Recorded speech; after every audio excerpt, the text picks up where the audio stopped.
शुक्रबार आफूले खतरै भाषण गरे भन् ठानेर 2-4 चोटि त आफ्नो भाषणको भिडियो हेर्दै आफै मक्ख पनि परिनु होला।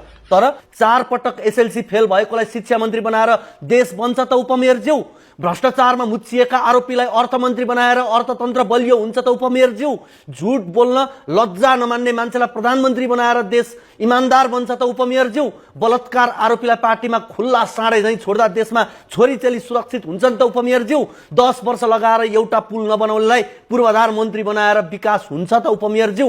सरकारका हरेक निर्णय लुकाउने र झुट बोल्ने अनि अरूको जिब्रो थुतौं भन्नेलाई सूचना प्रविधि मन्त्री बनाएर लोकतन्त्र जोगिन्छ त उपमेयरज्यू।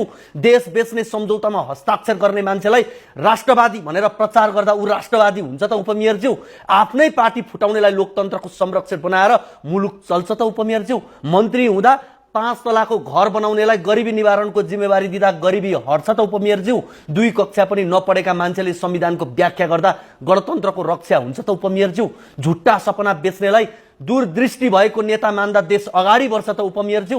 आफ्ना मानिसलाई मात्रै अवसर दिएर बेरोजगारी हट्छ त उपमेयरज्यू। जनताको करबाट विदेश घुम्नेलाई राष्ट्रवादी दौडा भन्ने हो त उपमेयरज्यू। खरबौं भ्रष्टाचार गर्दा नि आँखा चिम्लिएर बस्ने, आफ्ना जोगाउन लागि पर्ने तर देखाउनलाई सुशासन समिति बनाएर देश बन्छ त उपमेयरज्यू।